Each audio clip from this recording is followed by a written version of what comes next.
いかがお過ごしですか？ジェントルマンフィロソファーの花田ステパノソトルです。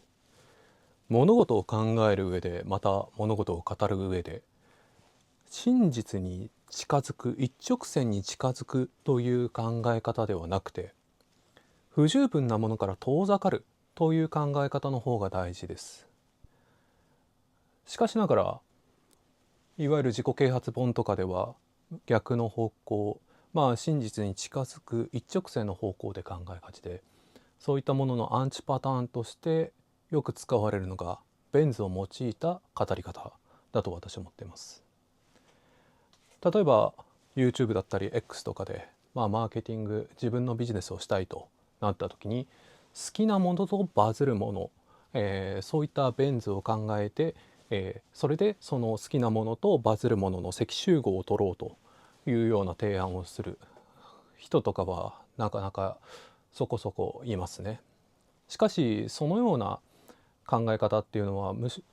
あの真実に近づく、という一直線の考え方で、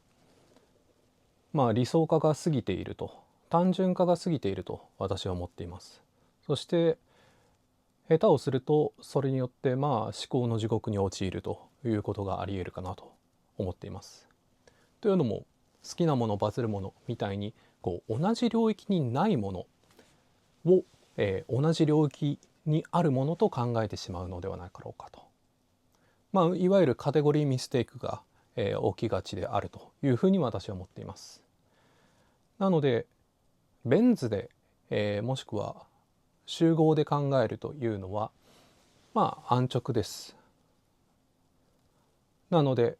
複雑さを前提に置いた考え方の方がより良いと思っています。先ほど好きとバズるというようなことで言いましたけど、ちょっとこの八木仁平さんの世界一優しいやりたいことの見つけ方の中でも取り扱われていたんですけど、例えばこんな感じでベン図で3つ集合が書かれてて、好きなこと、得意なこと、大事なこと、何をやるのか、どうやるのか、なぜやるのかという3つの、領域を集合を書いておいて、そこの重なる部分っていうのが本当にやりたいことなんだというふうに語っています。しかし実際はそんな集合を取って、それの積集合を取って、それ共通部分を取れば、本当にやりたいことが出てくるのかというと、そんなことはないと。実際我々の世界、我々が語ること、考えることっていうのは、世界がそうであるようにそんな単純な集合ではないと。実際のところはすごい何次元か分かりませんけれど多様体であると。でこの好き、ファット、得意、ハウ、大事、ホワイっていうようなものをベン図で考えようというところにおいては、実際のところは、遮影でしかないと。つまり好き、得意、大事っていうのがピタッと重なっているようなものではなくて、実際のところは離れてて、それの遮影をしているんだと。で好き、得意、大事みたいな語り方っていうのは、その一側面を取り上げるための、世界の一側面の重なる部分を取り上げようとするための遮影、どうにかして理解しようと、理想化しよう、理解するために理想化して、それで遮影しているわけですね。例えば、絵が好きと、絵が得意、絵が大事みたいな感じで、What も How も Why も重なるようなところがあったとしても、実際絵っていう、単一の共通したオブジェクトがあって、それで、何かここが本当にやりたいことなんだというふうに語ることって可能だと思うんですけど、絵が得意という語り方において、行為において、これっていろいろな行為がありえます。例えば絵を描くこと、表現活動っていう行為もあれば、絵を、描いてそれを公開してコミュニティに参加する、こういったのがこういった行為もあると。他方、さらに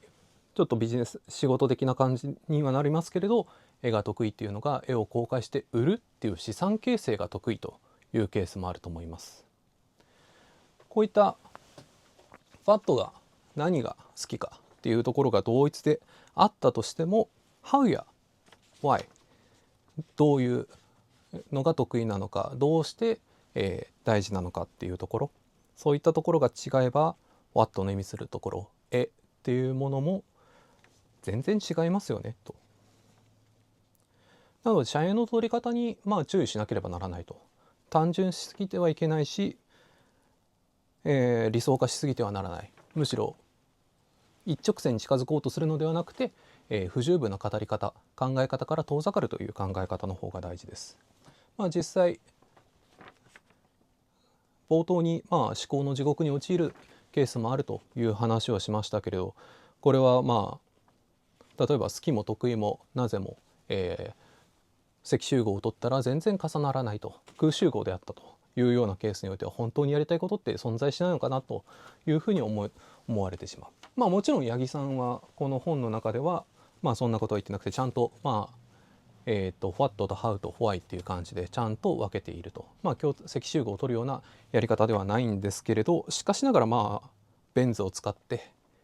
そういう語り方をするっていうのはいかがなものかというふうに思ってます。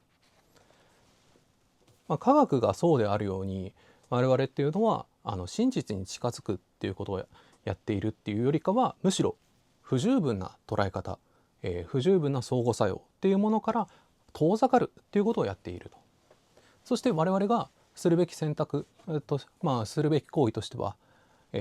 不十分から遠ざかるということをやった方がいいと。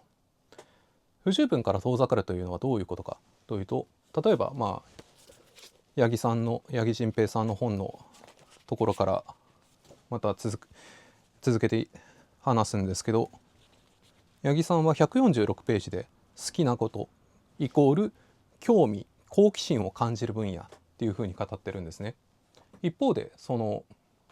れが146ページで、153ページで実に7ページ後ですかね、7ページ後で興味があるから好きなことを仕事にしてくださいっていうふうに語ってるんですよ。これおかしいですよね。好きなこと、興味好奇心を感じる分野というふうに言っているのであるから、興味があるから好きなことっていうのは好きだから好き、もしくは興味があるから興味があるということになってしまうんですよ。これ言ったのが不十分な語り方、おかしな論証であって、実際八木さんがおそらく語ろうとしているのは、興味があるから好きなことを仕事にしてくださいではなくて、無関心ではいられないから好きなことを仕事にしてくださいと。非無関心であるから、好きなことを仕事にしてくださいというふうに語っているんだろうと。こういったふうに不十分な、